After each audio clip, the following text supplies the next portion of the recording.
Rise and shine, Value Farm family. Welcome back to another episode of The Farm. If you're new here, you are most welcome. Please consider subscribing if you haven't already, and also turn your notification bells. And of course, to all our returning subscribers, thank you so much. We really appreciate you guys so much. Thank you so much for being part of the family. Yes, it's a beautiful day at the farm. The sun is out. We had the rains the other day, but it's really very beautiful to be at the farm. I also have my co-director just on standby. Say hello to them. Well, hello everybody. My name is Grafton, co-director here at Value Farm. You know, it's always special when I'm actually on the ground. You guys know I love goats, yes, and I love sheep. But the foundation of the love for farming started with pigs as well. True. So we're standing in the pig pen. We have some special guests behind us. You might get a few shots of them as they move around. Yeah. And today, you could say we're all amongst giants. That is true. And so the reason that we're here today was to actually give you guys some updates about the pig industry itself, about where the pricing for pork is actually headed. True. You know, whether or not it's a good idea to get into farming at this time, particularly when it comes to livestock and livestock management. Yeah. And yeah, so kick us off, partner. Some people who really gave up on pig farming because of the high costs, because of the fluctuating prices, please don't give up.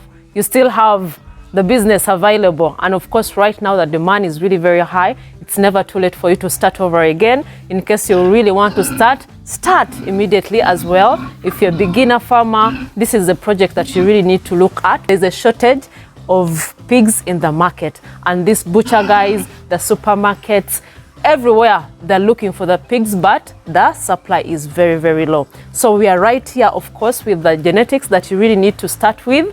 That's why we are actually standing at this pen. Now, guys, that's actually a really good point.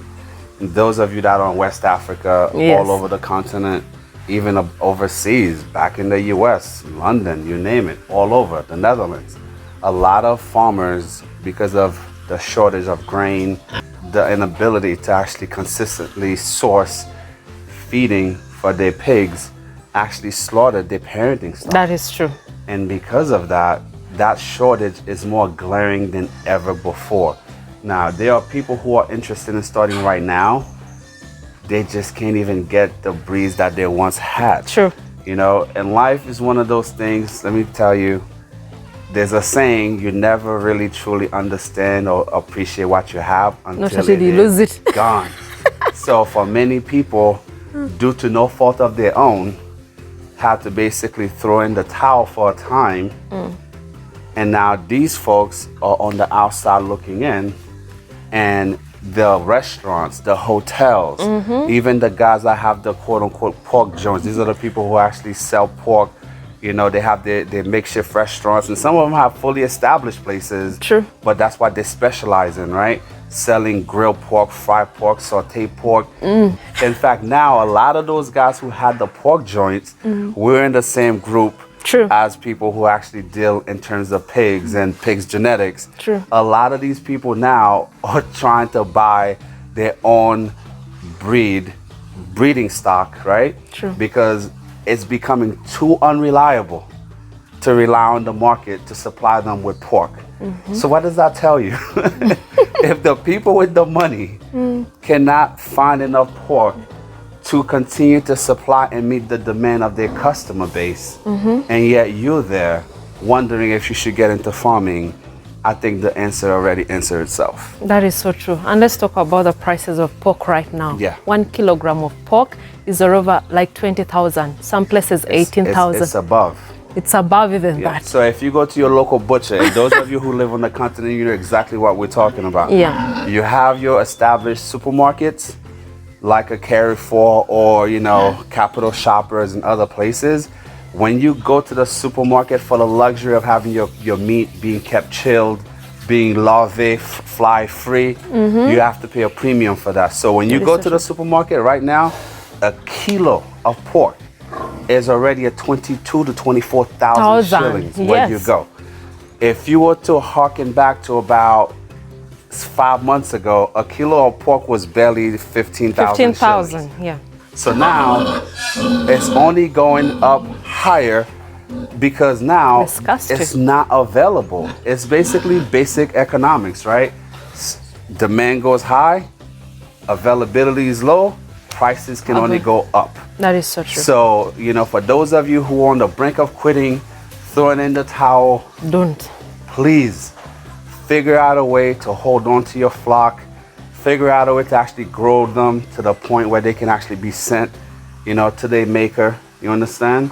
And start reaping big. Yeah. And don't throw in the towel, because a lot of people had to make those tough choices, especially with poultry in True. Nigeria, Ghana, all over West Africa, all over East Africa. Sure. And then there was a massive shortage of eggs for a while. And the people who actually needed to maintain breeding stock had to do the unthinkable. Yeah, true. That's like me having to put down my emperor or put down Zeus. Yes. You understand? Like, to have to come to that decision couldn't have been an easy one. Yeah, true. So for those of you that are actually contemplating, I know you don't want to make the decision, but the finances sometimes dictate your predicament. Yeah. If you can, you know, reach out to your friend, reach out to your church, you know, sell your car, walk for a while, and then you maintain your breed, because at the end of the day, when it's time for you to start taking your product back to the market,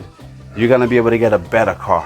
You're gonna be able to, seriously, if you have to move back in with your aunt, with your auntie for at least 4 to 6 months, and you save the money on rent, but you maintain your flock, that's why you should try to do, because at the end of the day, food is becoming more and more finite. Yeah. Because of the availability of resources or lack thereof.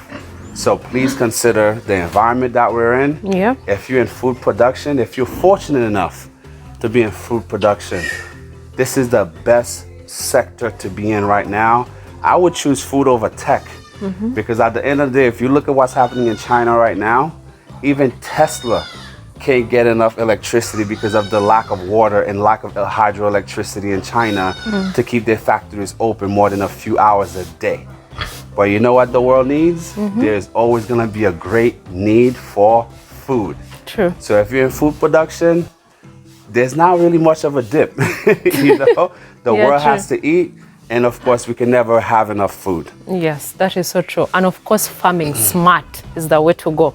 Why we are not only enhancing our goat business, like the breeds that we have with the goats, we are also enhancing breeds for the pigs as well. That's why we are standing here with our F1s. We are improving. We are making sure that we have the breeds that are growing faster, whereby the food conversion rate is going to be higher, and we are going to definitely sell better for more profits. That's why we preach to you guys always, whenever you're going to start, do your research, visit farms, reputable farms with records, get the right breeds, start your farms so that you don't spend so much money in these feeds, so that you don't spend too much in maintenance with the workers as well. So you need to really feed them for a short time, take them off the farm so that you can even save more. That is actually spot on, partner. Now, guys, I want to address a few things.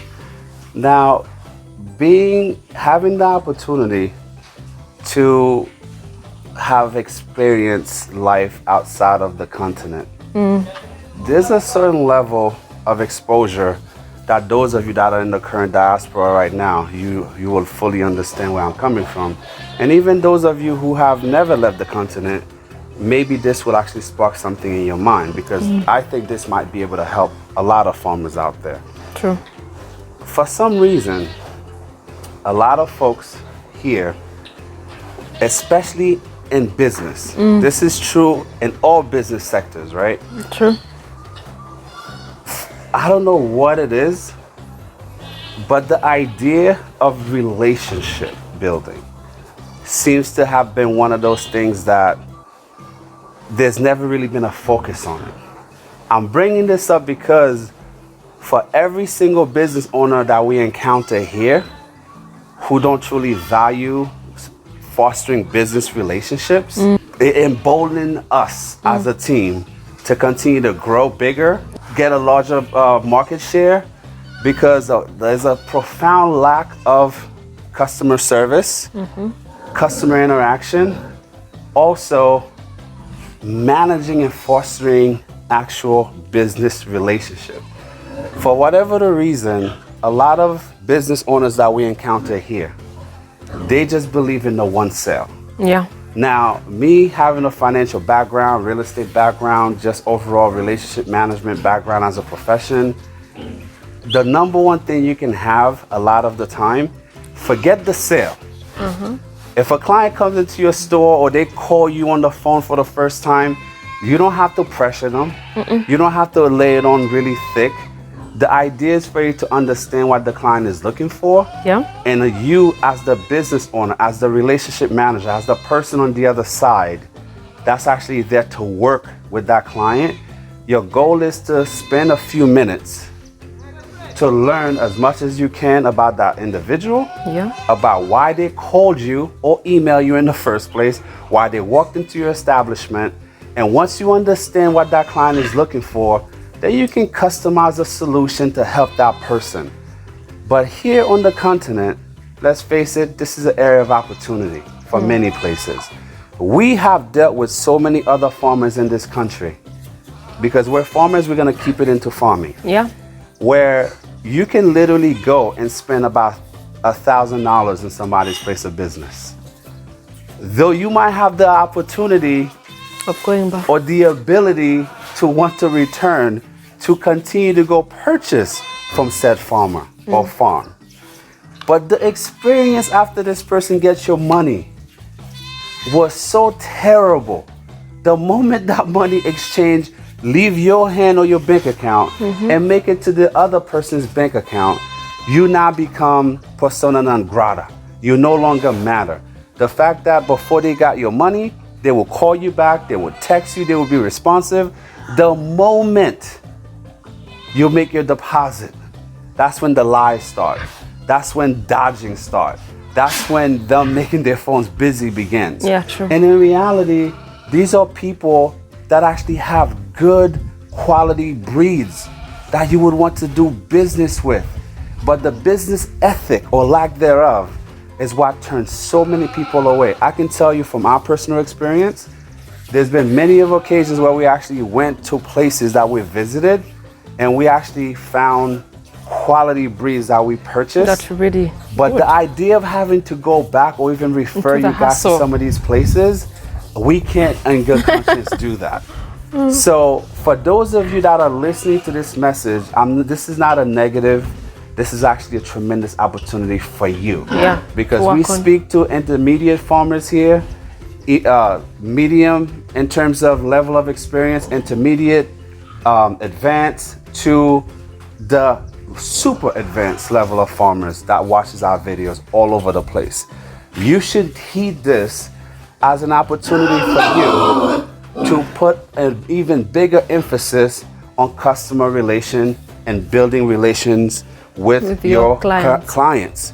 Because it's much easier to maintain a relationship with a client for repeat business. That is true. Right? If you have a client that has the ability to come back, even if that person purchases one goat from you today, one pig from you today, that same client a year from now, 6 months from now, their financial circumstances may change. That same person that's buying a piglet from you today might get to a point where he or she can come back and buy 100 piglets from you. That is so true. But if you treat that person poorly right from the start, you're never gonna know. You're never gonna find that opportunity because you're gonna burn the bridge right from the onset. So for my fellow farmers out there, It's a lesson. please keep this in mind. I'm not trying to lecture anybody. Yes, you wanna have the best breed. Yes, you wanna have the best farm. But your customer relation skills needs to also be on par because that's your brand. The last thing you wanna do is to have people say, this farmer here, yeah, she has great pigs, but her attitude is terrible. It's terrible. But her ability to pick up the phone and call you back is non-existent. You know, even with us, right? We have this platform. We've been very fortunate to have this platform. And a lot of you guys reach out to us. And we can't always get to everybody immediately. Yeah. But we make a concerted effort to try to get back to you guys as quickly as possible. Can we get to everybody all the time? No. But we're doing our level best when it comes to that. But if you think about it, this is a client that's actually putting money who's putting purchasing food on your something. table. And for you to not even show the level of respect, to be honest and to be forthright and to actually show a level, you might not care about the person specifically, But though you should love and appreciate every single person that's putting food on your table, food in your belly and your children's belly. But the idea of you mistreating somebody who actually brought their hard-earned cash to your establishment is a disgrace. And I hope you're not one of those farmers. And if that's been you, if you've never placed a real emphasis on actual relationship building with your consumer base, I hope this video found you in time, that you're not gonna lose a massive opportunity because of your reluctance to actually be more focused on making sure that your clients are happy 360, not just with the product, but with your service. Wow. I know that was long-winded, but I had to get that on the record. Wow, but that is really something to really learn as well, because as a farmer, you don't want to be that bad person where everyone really regrets to have put in their money, spent a lot, and you just go back and say, oh, I wish I had not even given her the money. So this is a lesson to all of us, of course, who are aspiring farmers out there, to really learn from, so that you don't make such mistakes, because these are things that will always keep people coming and even get you recommended to other people to come and buy from you. This is why even market is an issue. You may not find you at all. Because you'll be surprised, right? I think, you know, guys, for those of you who don't know, I used to play football many, many moons ago. And I remember one of the most important lessons I learned from Mr. Orlando, who was my Pee Wee Pop Warner football coach. The number one thing that I learned, it wasn't the hitting or the physicality or learning responsibility and looking at the person that lined up next to you who depends on you. It was the fact that he would always instill in all of us. Your brand is what people say about you when you're not in the room. Yeah, true. And many of you that mistreat customers, that take people's money and then disappear. And that person has to go to the police to track your phone and do all this nonsense. Let me tell you something. Uganda is a big country, but the farming community is a very small one. Before you know it, everybody's in a group somewhere. True. When you do something wrong, if that same complaint keeps coming up about you, these guys are in communication. That is true. The customers who are trying to build their farms, we are in touch with each other. So before you know it, when you take your name, you can have the best goats, you can have the best pigs, you can have the best package out there. They'll go to your neighbor selling at a higher price, and they'll never come to your establishment because your brand is tarnished. You should never let that happen, especially if you want to be in business for the long haul. You can fool some of the people sometimes, but you'll never be able to fool all of the people all the time. All the time. You might be able to get away for a certain amount of time. That is true. But when your time is up, it's over. And no matter what you do, no matter how much money you spend on Facebook, no matter how you try to market yourself, the moment somebody hear your name, be like, they're like, run away. Don't go to that farm. That's happened to us with other people we wanted to go purchase from. You know, where we consult other fellow farmers. Have you ever dealt with this farm? Have you ever dealt with this person? And they're like, actually, bro, sis, don't do it. Even if they're giving it to you at a 50% discount, pay the higher price, go someplace else. Spend the money to import, but don't go to this person. They're gonna sell you sick animals, or they're not gonna tell you the truth. They're gonna lie about the quality of their breeds. So you don't want that to follow you around. Wow, that is really very inspiring as well. You know, we are still giving you updates of the pigs. This is the first pen that we are in, but of course we have also... You'll see the rest in the B-roll. In the B-roll we have... You don't want to have a 3-hour video. Yeah, that is so true. We have also other good genetics right there that we really wanted to show you, also share with you guys. But the major thing about this video was to tell you guys that you never give up on this business. Pig farming is very profitable. And a part of you guys who actually had to throw in the towel, I guarantee you genetics had a big role to play in it. Yeah, true. Because if you have that quality genetics and you feed them the way you're supposed to, you give them the amount of water you're supposed to.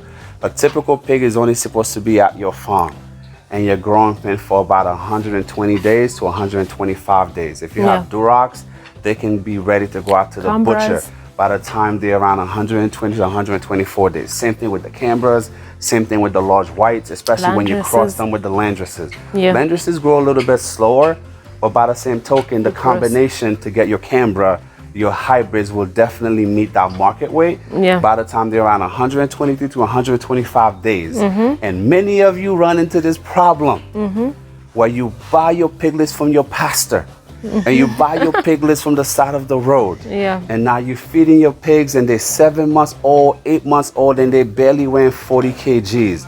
That's what's driving you out of business. Out of business. Do not take yourself out of the game before you can actually get in the game, guys. True. If you're gonna start over, listen, life is all about second chances. True. What you do with that second chance is the most important thing.